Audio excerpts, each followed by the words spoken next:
A gente está encerrando hoje um ciclo de estudos no livro de Neemias.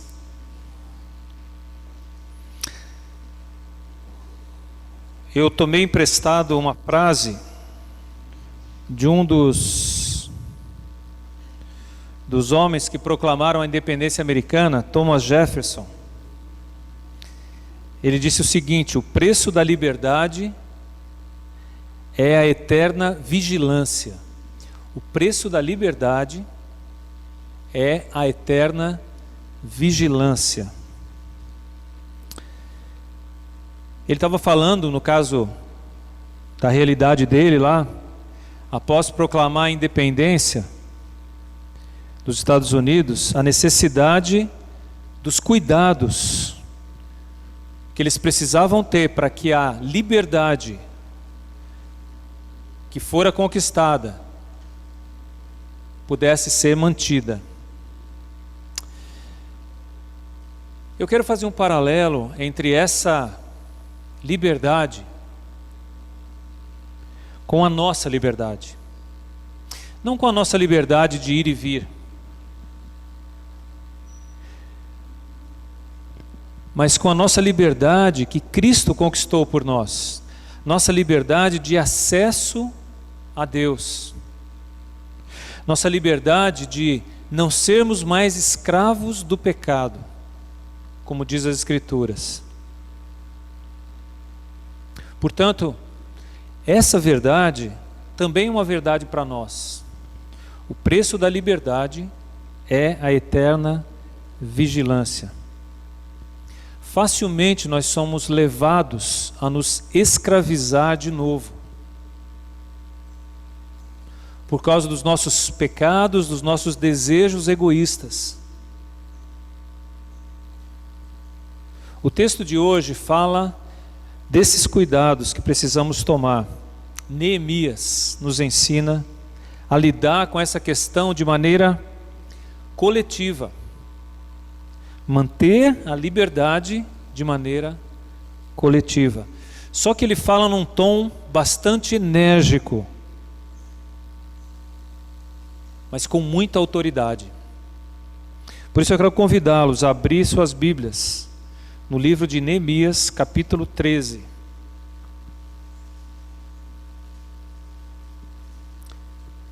Neemias, capítulo 13. Nós vamos ler o texto em porções, então nós vamos iniciar do verso 1 ao verso 9. Depois, à medida que formos pregando, vamos lendo o restante do texto.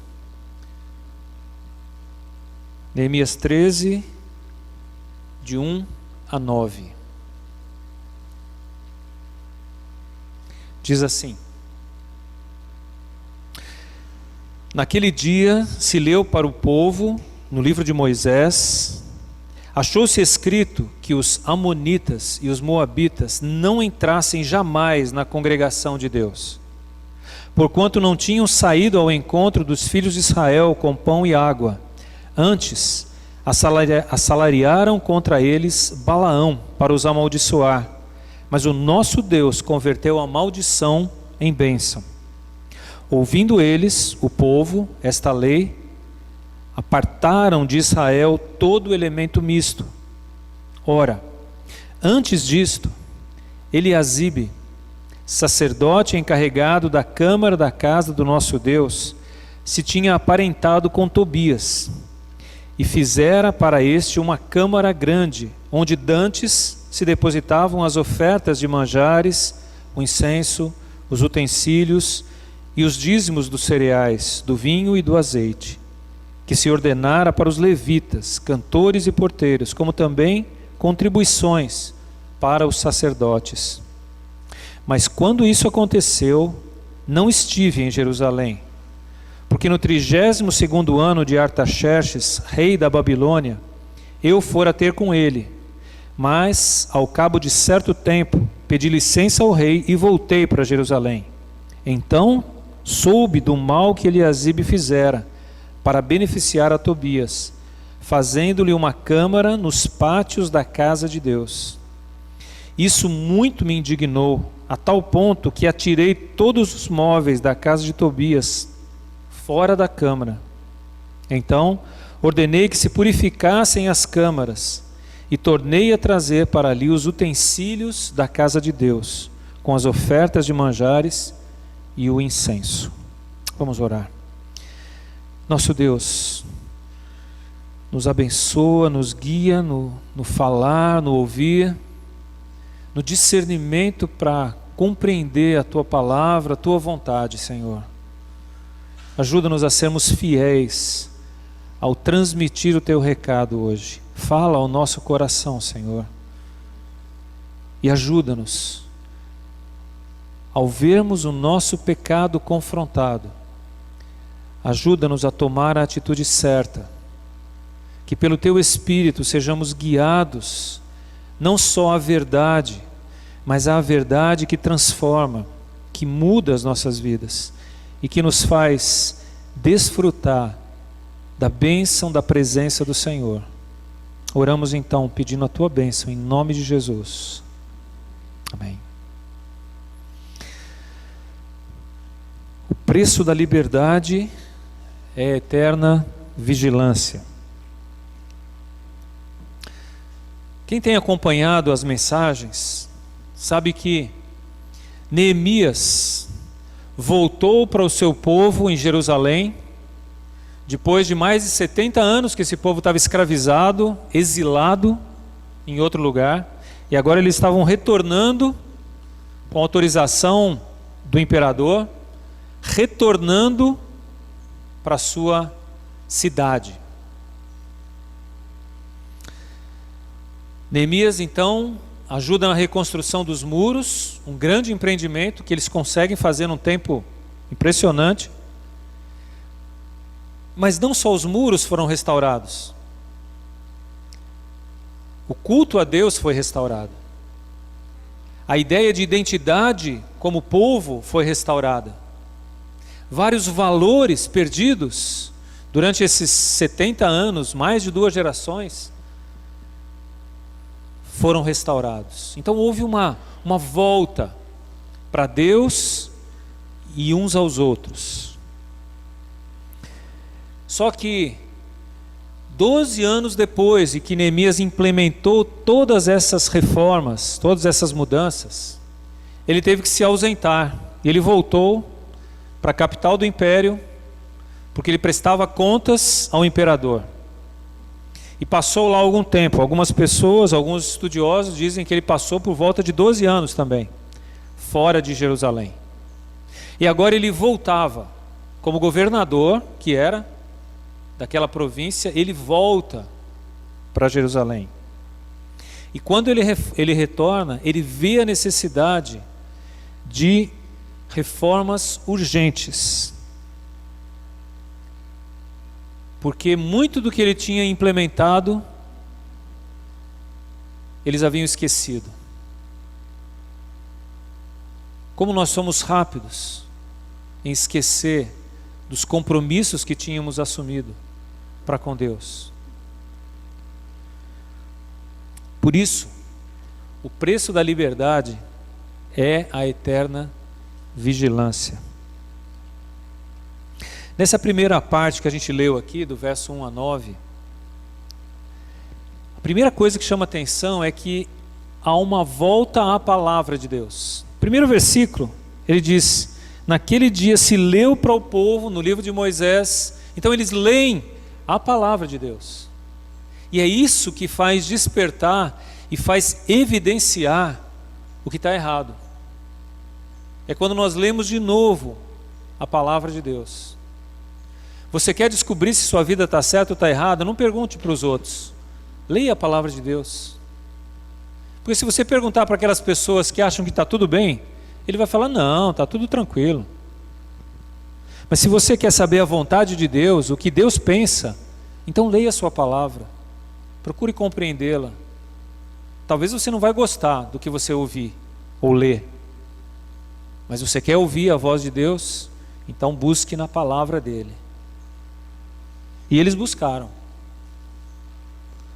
E o povo descobriu algumas coisas que precisavam fazer, que tinham feito de errado. E a primeira delas é que eles descobriram que o sumo sacerdote, chamado Eliasibe, aí no texto, no versículo 4, ele havia se aparentado. Um dos filhos casou-se com uma das filhas de Tobias. Se você lembrar de Tobias, o livro de Neemias, você vai saber que Tobias era um dos inimigos de Neemias e do povo judeu. Na verdade, ele não queria que Jerusalém fosse restaurada, que o povo voltasse, se reestruturasse. Então, declaradamente, ele era contra aquelas reformas que Neemias estava implementando. E de repente, anos depois, quando Neemias volta, quem é que está lá dentro do pátio ou das cercanias do templo? Tobias, o inimigo, morando na casa de Deus. Mais do que isso, um local que era reservado para guardar os dízimos, as contribuições, as ofertas, para sustentar os trabalhadores do templo, agora era usado para a habitação de alguém que era contra aquela cidade.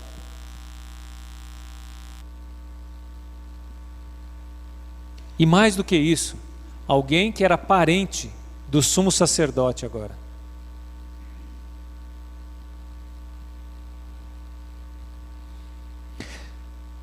Quando Neemias vê aquela situação, lógico, ele fica indignado. E aí dá para imaginar o que passou na sua cabeça. Puxa, alguns anos só fora, olha o que estão fazendo aqui. Se você lembrar um pouquinho do que nós estudamos aqui nesse livro, você vai lembrar que mesmo depois das reformas que foram feitas, dos muros construídos e tudo mais, tinham gente dentro da liderança da cidade que ficava defendendo Tobias. Eu não anotei aqui o capítulo, mas eu acho que é no capítulo 6 que ele fala sobre isso.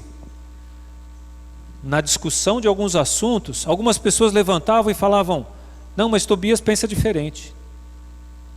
E Neemias: quem é Tobias para mandar aqui? E agora, depois de alguns anos fora, ele chega e aquele homem está lá dentro do templo, das cercanias do templo.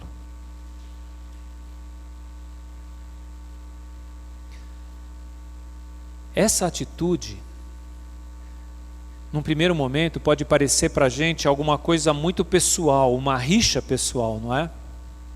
Se você pegar só o que eu contei aqui, você vai ficar com a ideia de que é vingança pessoal.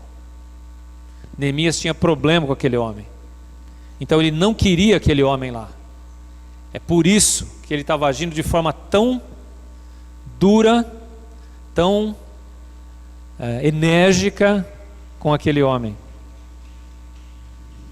Na verdade, gente, é muito mais do que algo pessoal. E aí está a característica de um grande administrador de Deus. Ele não está agindo por questões pessoais, por convicções dele só. Ele está agindo pela palavra de Deus. Tobias era alguém ligado a outro povo. E se você lembrar aí, você vai ver que Tobias está ligado aos moabitas.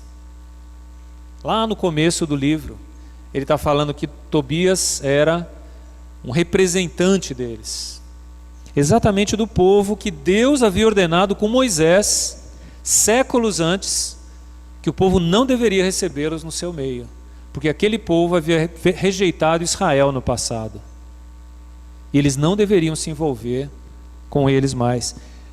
Neemias estava agindo pela palavra de Deus, e eu vou mostrar mais por que ele estava agindo pela palavra de Deus. Você vai ver na sequência do texto as consequências do povo ter admitido Eliasibe no templo. O que foi acontecendo? E um dos comentaristas, Derek Kidner, disse o seguinte: Neemias destacava-se na sua época por não admitir que a santidade de Deus é negociável e que os costumes, sejam quais forem, podiam santificar alguma coisa. Isto é, ele estava dizendo, não eram os rituais que santificavam as pessoas ou as coisas, mas eram as pessoas que santificavam os rituais. Nós invertemos isso hoje, não é? Muitas vezes a gente vem para a igreja para participar de um ritual, um culto, achando que isso vai nos santificar. E não é verdade. Quando nos santificamos, então o culto se torna agradável a Deus. Não ache que é o culto que vai transformar você. É você que vai transformar o culto em agradável a Deus. A partir de uma atitude de humildade, de reconhecimento dos erros, de quem está disposto a ser trabalhado. É essa atitude que faz com que esse culto aqui agrade ou não a Deus.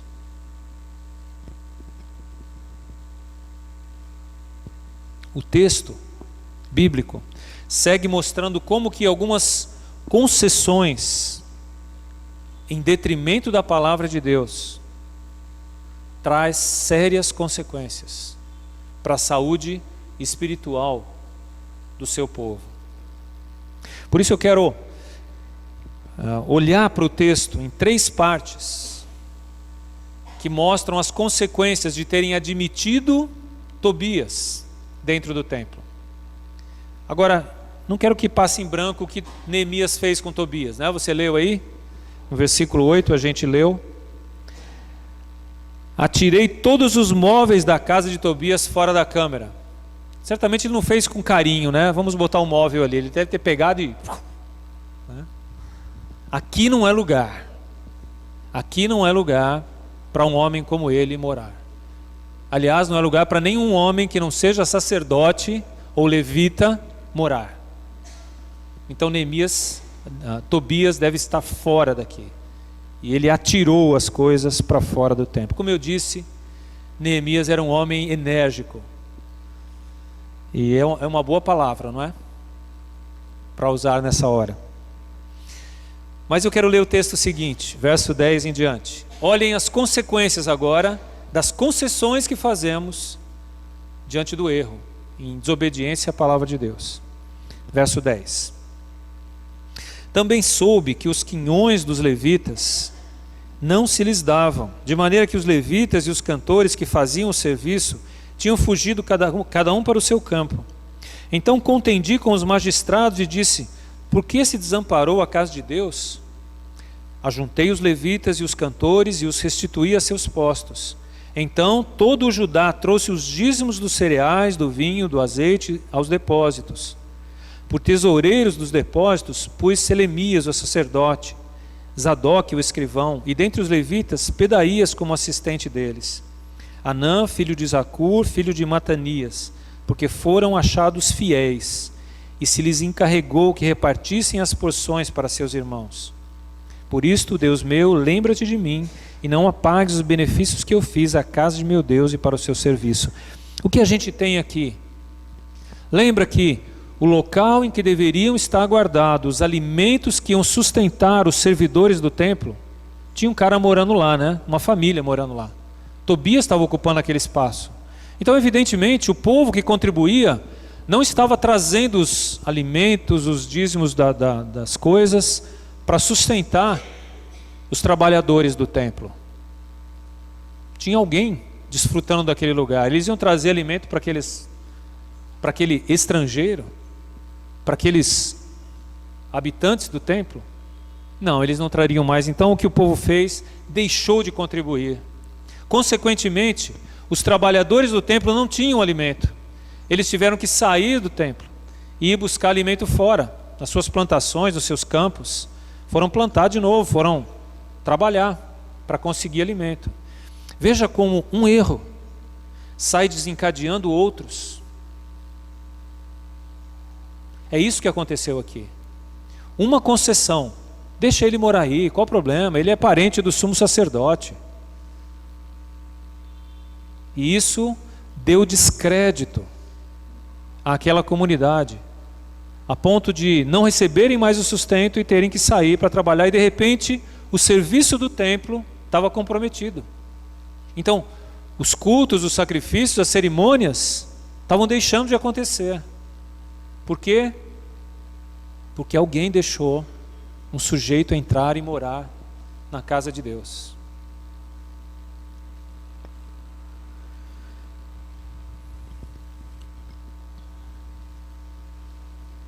O que acontece, muitas vezes,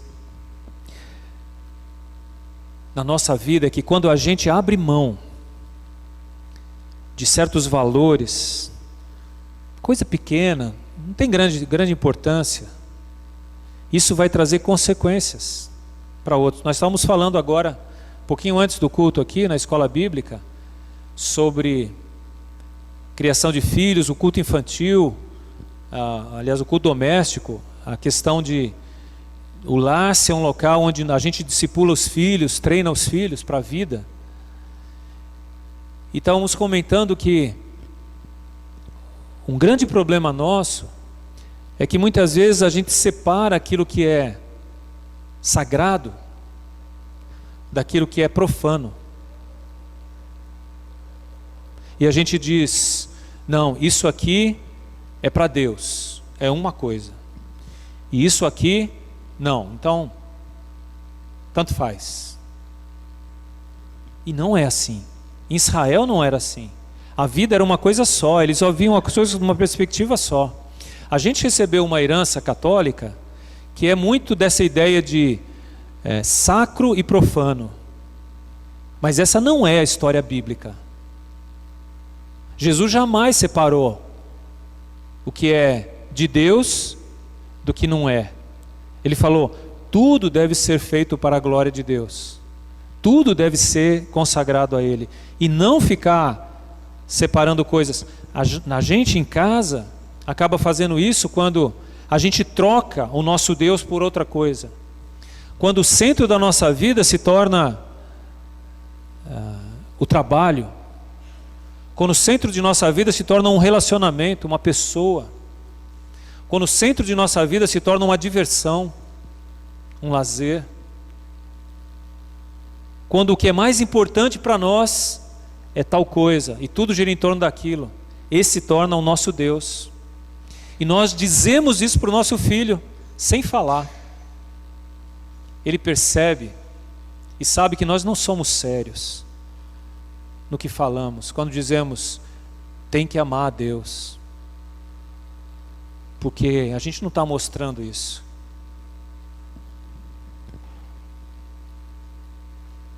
Esse mesmo povo, que agora começa a desviar-se dos propósitos de Deus, havia assinado um documento no passado. Eu quero que você volte 2 páginas aí, na sua Bíblia, capítulo 10. Na verdade, do verso 29 até o 39, está o teor do documento. Mas eu quero destacar apenas alguns pontos aqui. O último versículo, primeiro, que é exatamente o assunto que nós estamos falando. Veja o que diz o verso 39, capítulo 10, verso 39. Porque há aquelas câmaras, as câmaras é o lugar onde Tobias foi morar, tá? Uma delas. Os filhos de Israel e os filhos de Levi devem trazer ofertas do cereal, do vinho e do azeite, porquanto se acham ali os vasos do santuário, como também os sacerdotes que ministram, e os porteiros e os cantores, e assim não desampararíamos a casa do nosso Deus. Sabe o que aconteceu? Verso 38 do capítulo 9. Por causa de tudo isso, estabelecemos aliança fiel e o escrevemos, e selaram-na os nossos príncipes, os nossos levitas e os nossos sacerdotes. Eles fizeram um documento. E nesse documento estava escrito que aquelas câmaras da casa de Deus seriam reservadas para o sustento dos sacerdotes, dos levitas, dos porteiros, dos cantores, das pessoas que trabalhariam para Deus. Mas passaram-se 12 anos, ou 20 anos, eu não sei quanto tempo passou exatamente que Neemias ficou fora. E eles esqueceram. E de repente estava morando lá dentro uma outra pessoa. Alguém que se declarava contrário aos valores que Neemias tinha implementado. E agora, todo o sustento foi-se embora. Os trabalhadores foram embora, porque eles não tinham sustento. Tudo isso porque não lembraram do que tinham assinado, do que tinham se comprometido a viver. Por isso, a gente diz que o preço da liberdade é a eterna vigilância. Lembra dos compromissos assumidos para com Deus. Leve-os a sério. Vigie sobre eles. Às vezes nós fazemos promessas a Deus e esquecemos. Agora a gente está na época de promessa, né? O crente não faz promessa?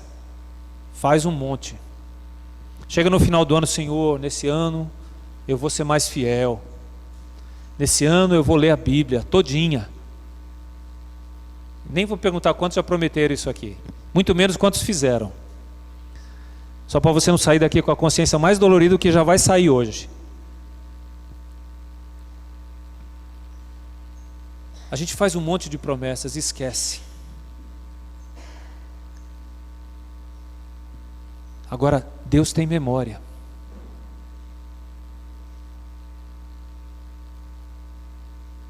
Então, não prometa algo para Deus se você não está afim de cumprir. Não prometa. Por outro lado, não se torne passageiro da igreja, só sentando no banco e vendo que rumo que as coisas estão tomando. Ou você assume a direção, ou você assume a responsabilidade. Não adianta só sentar no banco e ficar ouvindo mensagem domingo após domingo, sem tomar posição. O povo tomou posição no passado, depois eles erraram, mas eles consertaram. E você viu no texto aí que nós lemos de Neemias 13, que eles voltaram a trazer os dízimos, e os trabalhadores do templo voltaram para o templo. Eles restauraram. A questão não é, você não pode errar. A questão é, você está pronto a admitir quando você erra e a mudar? É isso que aconteceu aqui. E é isso que nos dá esperança hoje. Deus acolheu de volta aqueles trabalhadores, aqueles dízimos, aquelas ofertas, aquelas contribuições para o sustento e tudo mais. Por quê? Porque o povo estava disposto a obedecer. Quanto nós estamos dispostos a obedecer também. A seguir vem mais uma consequência daquele erro de Tobias. E mais uma coisa que eles tinham prometido que iam fazer e não fizeram. Versículos 15 em diante, capítulo 13, tá? O capítulo que a gente está estudando, a partir do versículo 15. Naqueles dias vi em Judá os que pisavam lagares ao sábado e traziam trigo que carregavam sobre jumentos, como também vinho, uvas e figos e toda sorte de cargas que traziam a Jerusalém no dia de sábado. E protestei contra eles por venderem mantimentos neste dia. Também habitavam em Jerusalém tírios que traziam peixe e toda sorte de mercadorias, que no sábado vendiam aos filhos de Judá e em Jerusalém. Contendi com os nobres de Judá e lhes disse: que mal é este que fazeis, profanando o dia de sábado? Acaso não fizeram vossos pais assim, e não trouxe o nosso Deus todo este mal sobre nós e sobre esta cidade? E vós ainda trazeis ira maior sobre Israel, profanando o sábado, dando já sombra às portas de Jerusalém. Antes do sábado, ordenei que se fechassem, e determinei que não se abrissem, senão após o sábado. Às portas coloquei alguns dos meus moços, para que nenhuma carga entrasse no dia do sábado. Então os negociantes e os vendedores de toda sorte de mercadorias pernoitaram fora de Jerusalém, 1 ou 2 vezes. Protestei, pois, contra eles, e lhes disse: por que passais a noite defronte do muro? Se outra vez o fizerdes, lançarei mão sobre vós.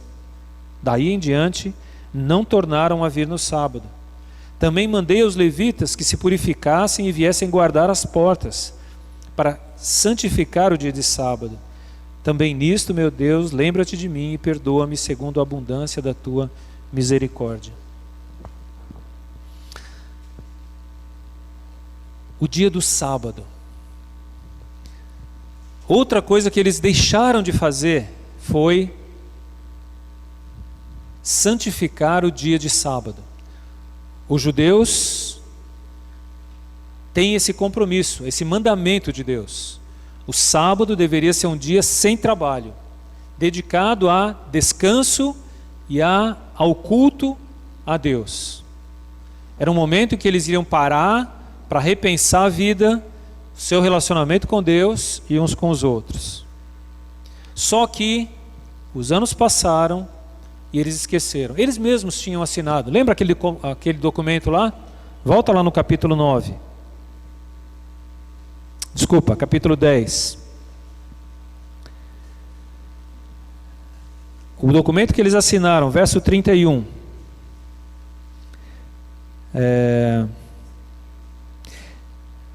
De que trazendo os povos da terra no dia de sábado qualquer mercadoria e qualquer cereal para venderem, nada comprariam deles no sábado, nem no dia santificado, e de que no ano 7º abririam mão da colheita de toda a cobrança, de toda e qualquer cobrança. Eles tinham prometido que não fariam comércio no sábado, não comprariam mercadorias de estrangeiros. E o que nós lemos anos depois é que eles estavam de novo fazendo tudo de novo. Repetiram o mesmo erro. Eu não vou ler o texto aqui, mas no livro do profeta Jeremias, capítulo 17, a partir do verso 27, ele está dizendo, Jeremias foi aquele profeta que viveu exatamente na transição, quando Jerusalém estava próxima de ser invadida pelos inimigos, e ele participou desse processo de invasão e da destruição da cidade. E ele diz lá nesse capítulo o seguinte: vocês sabem por que Deus permitiu que tudo isso acontecesse? Porque as portas de Jerusalém fossem queimadas? Porque vocês negligenciaram o sábado, o dia do Senhor. Vocês não deram prioridade a Deus na vida de vocês, santificando um dia a Deus. Na verdade, a ganância fez isso.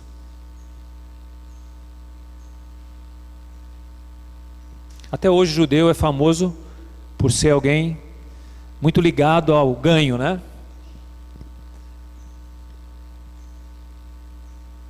E é interessante quando Neemias se dirige ao povo nessa situação, ele se dirige aos líderes do povo. No verso 17 ele diz: contendi com os nobres de Judá. Ele disse: o que é que vocês estão fazendo? Profanando o sábado, comercializando, querendo ganhar mais. Quem ganhava eram eles, com o comércio. Eram os líderes do povo. Por isso ele dirige diretamente a eles: vocês que têm a responsabilidade, é que não deveriam permitir o comércio aqui no sábado.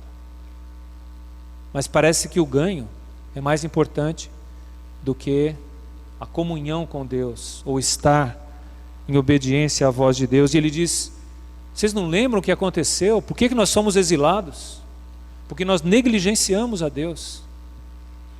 E agora de novo vocês voltam a fazer a mesma coisa. E aí ele toma algumas providências para mudar essa situação. Não vou ler aqui, mas a gente já leu. Ele fecha as portas da cidade no escurecer da sexta-feira, põe vigias lá para que ninguém entre, proíbe os comerciantes que vinham de fora de pernoitar na porta da cidade, porque imagina só, deviam pernoitar lá e o povo de alguma forma dava um jeitinho lá, de um peixinho aí, tem Aquilo que eu encomendei de você, você trouxe? Ele chega ao ponto de dizer: se vocês continuarem pernoitando aqui na porta da cidade, eu vou dar uma surra em vocês. A ideia de lançarei mão de vocês vou pegar vocês no cacete, né?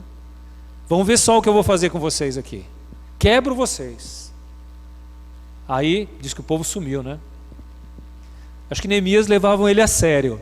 Depois dele pegar os móveis do homem, jogar para fora, ameaçar de dar um cacete no povo, o povo correu, meu amigo. Ficou ninguém lá. E aí ele fala: levitas, vocês que estão voltando agora, vocês têm a responsabilidade de manter Jerusalém livre de comércio no sábado. Então, fiquem firmes, segurem lá, não deixa ninguém entrar. E ele bota os levitas lá para trabalhar nisso. Veja que isso aqui não era uma questão comercial. Ele, como governador, seria beneficiado com isso, com os lucros da cidade. Mas é uma questão de lealdade a Deus, fidelidade, prioridade a Deus. É isso que mexia com Neemias. O terceiro e último ponto aqui está a partir do verso 23. Vi também naqueles dias que judeus haviam casado com mulheres asdoditas, amonitas e moabitas. Seus filhos falavam meio asdodita e não sabiam falar judaico, mas a língua de seu respectivo povo. Contendi com eles, e agora o negócio é pesado, hein? Contendi com eles, e os amaldiçoei, e espanquei alguns deles, e lhes arranquei os cabelos, e os conjurei por Deus, dizendo: não dareis mais vossas filhas e seus filhos, e não tomareis mais suas filhas, nem vossos filhos, nem para vós mesmos. Não pecou nisto Salomão, rei de Israel? Todavia, entre muitas nações, não havia rei semelhante a ele, e ele era amado do seu Deus, e Deus o constituiu rei sobre todo Israel. Não obstante isso, as mulheres estrangeiras o fizeram cair no pecado. Dar-vos-íamos nós ouvidos para fazermos todo este grande mal, prevaricando contra o nosso Deus, casando com mulheres estrangeiras?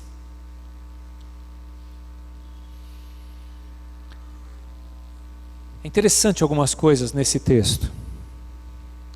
Algumas ações de Neemias aqui parecem usar força ou intensidade desproporcional, né? Primeiro ele joga os móveis do cara para fora, depois ele ameaça dar uma surra nos comerciantes, e aí ele age com truculência em relação àqueles que haviam casamentos mistos. Espanquei alguns e arranquei os cabelos de outros. Imagina só se isso pega aqui. Meu amigo, quando eu venho aqui na segunda de manhã para ajeitar algumas coisas, o que tem de cabelo no chão já é uma enormidade. Imagina se eu fizer isso aqui, né?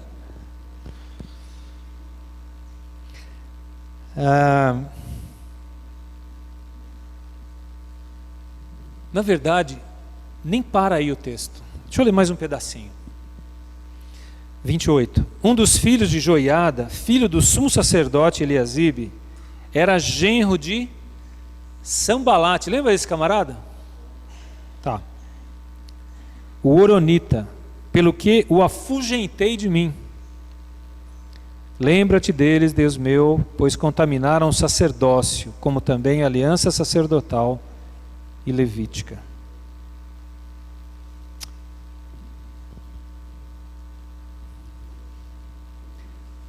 Até que ponto? E a minha pergunta nessa semana foi: até que ponto, Senhor, precisamos agir com tal firmeza?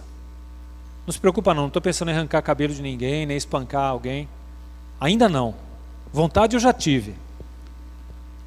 Mas acho que não era de Deus não, aquela vontade que eu tive. Muitas vezes. Mas em quais situações nós devemos agir com energia?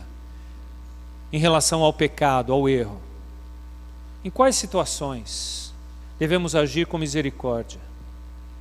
Como a gente faz essa diferença? Eu quero olhar para dois exemplos do Mestre, de Jesus.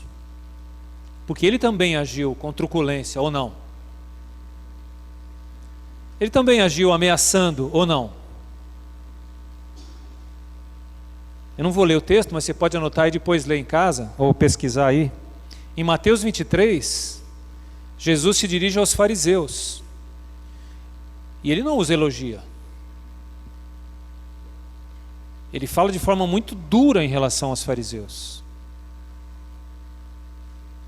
Víboras, sepulcros caiados, mortos-vivos.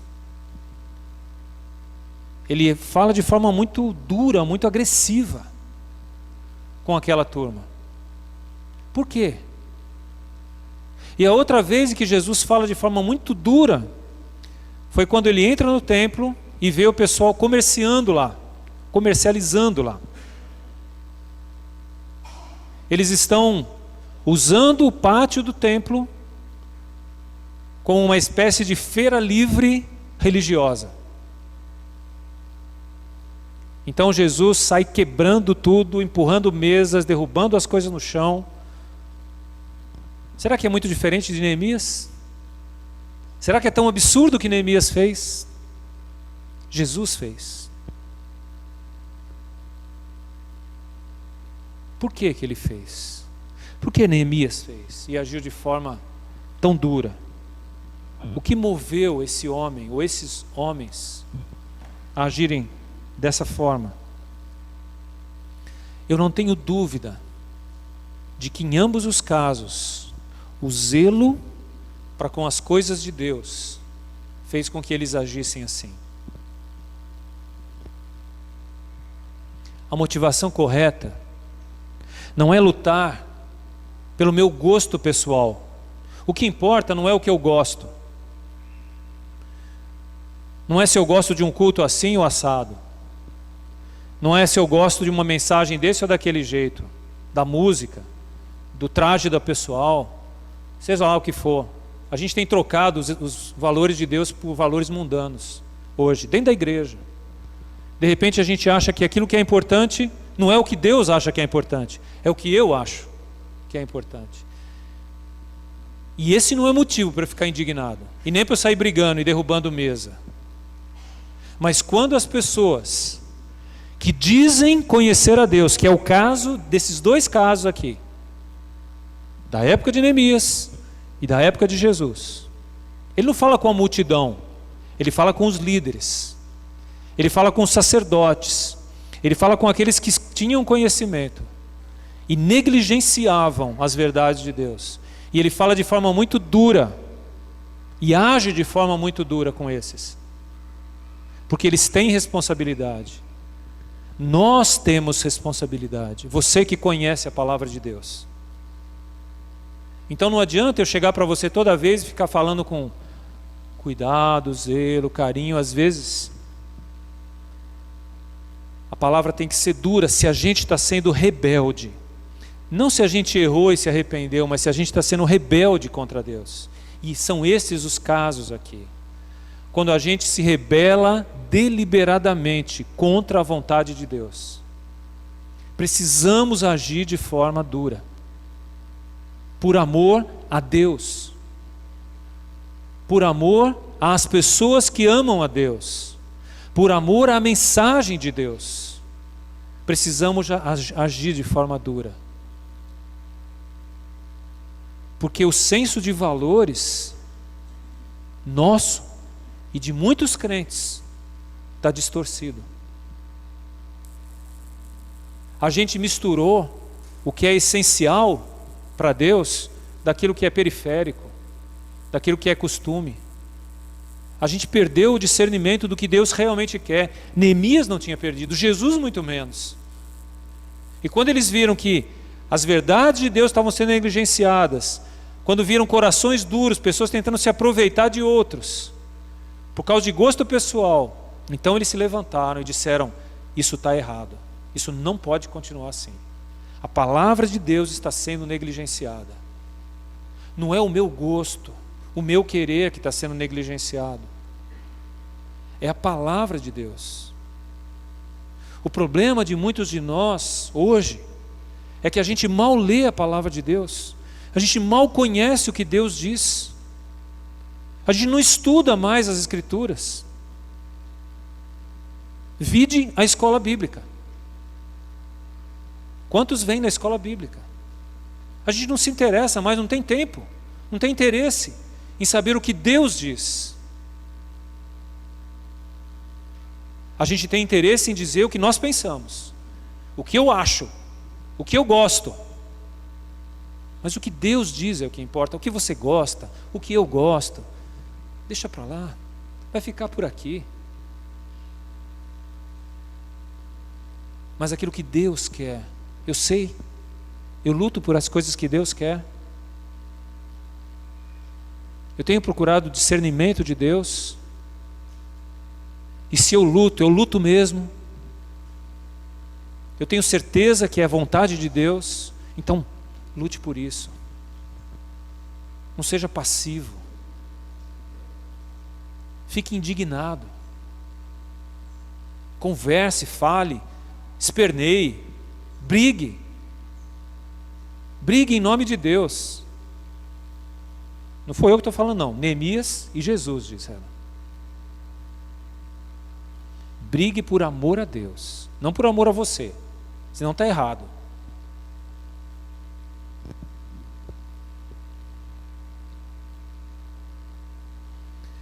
Nesse texto aqui, esses casamentos mistos, né, que eles estavam se misturando com outros povos, e novamente ele mencionou os mesmos povos mencionados no início do capítulo. Lá no mandamento de Moisés, quando ele disse, não se misturem com moabitas e amonitas, e estão eles aí de novo. E agora duas consequências aparecem em relação a esse povo. Esqueci de ler para vocês, mas se você voltar lá para o capítulo 10 de novo, você vai ver que a terceira coisa que eles tinham se comprometido era não casarem com mulheres estrangeiras. Não é? As três coisas que ficaram claras no documento, eles desobedeceram. Talvez você já tenha assinado algum compromisso. Você assinou, né? Você que é membro da igreja? Assinou aquele documento que a gente diz lá, me comprometo a manter a integridade da minha vida, a ser fiel nos cultos, a ser não sei o quê, a manter o testemunho, a não fazer fofoca ou difamação, a tal. Você assinou? Você que é membro da igreja? Se você não lembra, eu te lembro, você assinou. Porque você só é membro da igreja se você assinou. E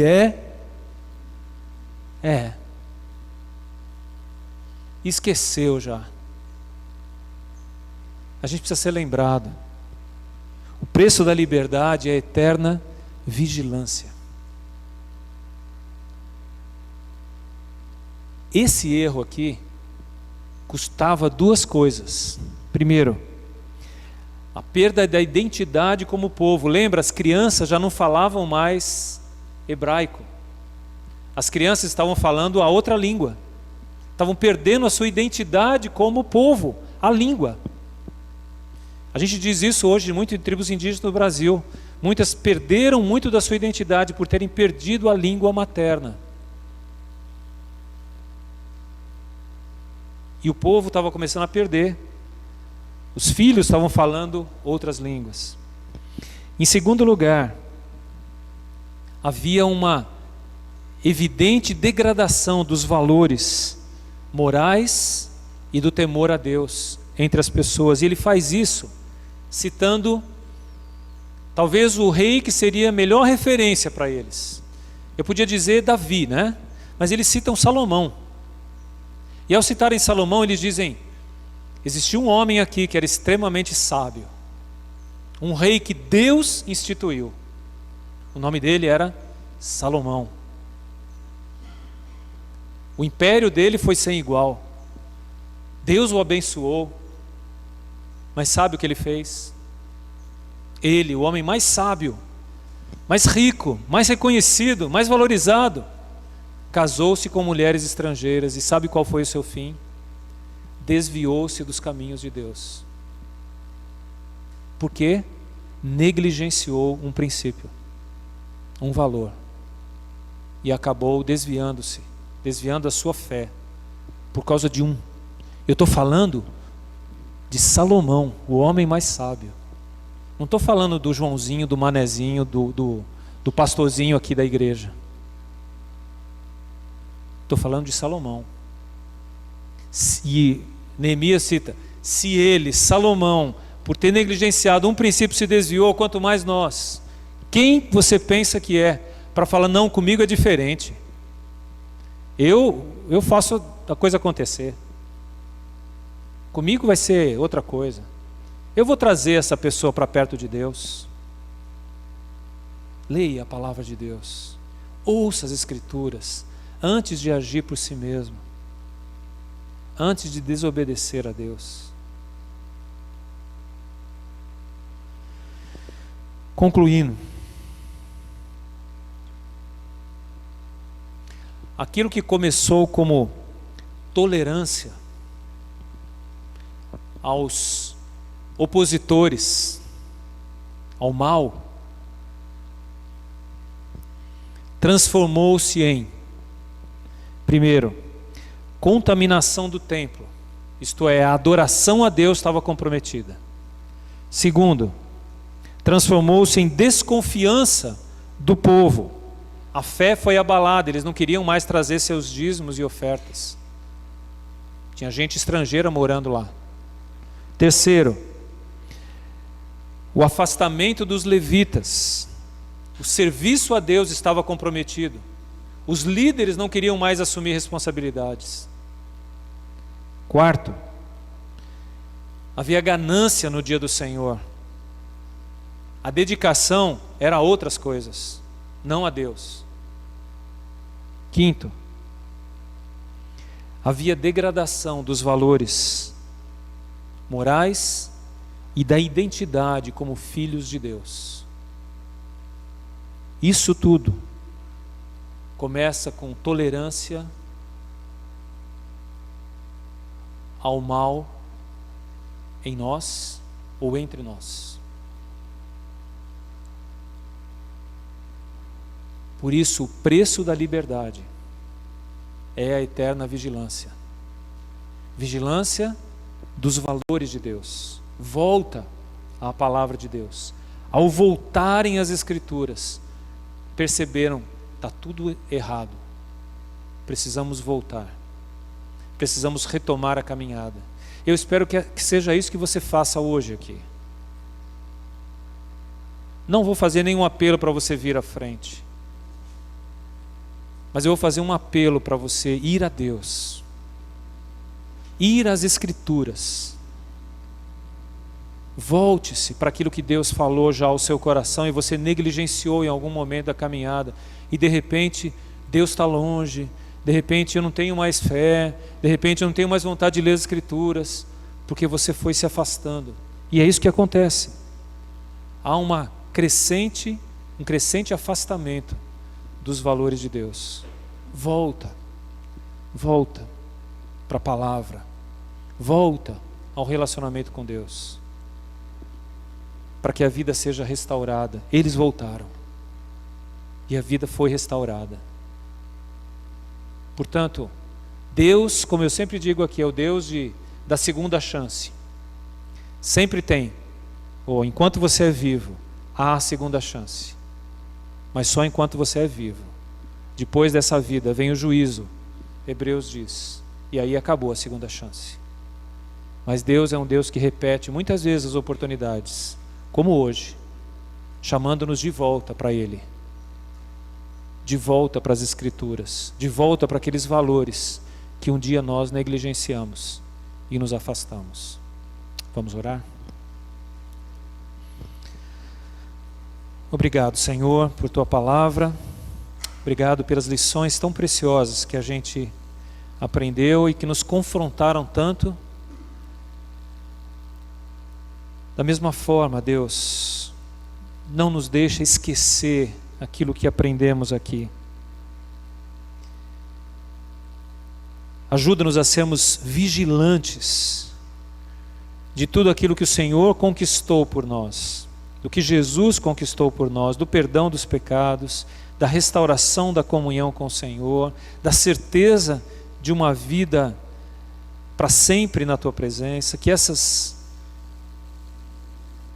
bênçãos que o Senhor nos conquistou, a gente não abra mão, indo atrás de outros prazeres, ou de outras oportunidades, ou de outras vantagens que encontrarmos na caminhada, mas que muitas vezes te desagradam. Não deixa isso seduzir o nosso coração, Senhor, mas ajuda-nos a permanecermos fiéis à Tua palavra, ou pelo menos voltarmos à Tua palavra, para reconhecer onde erramos e retomarmos a caminhada.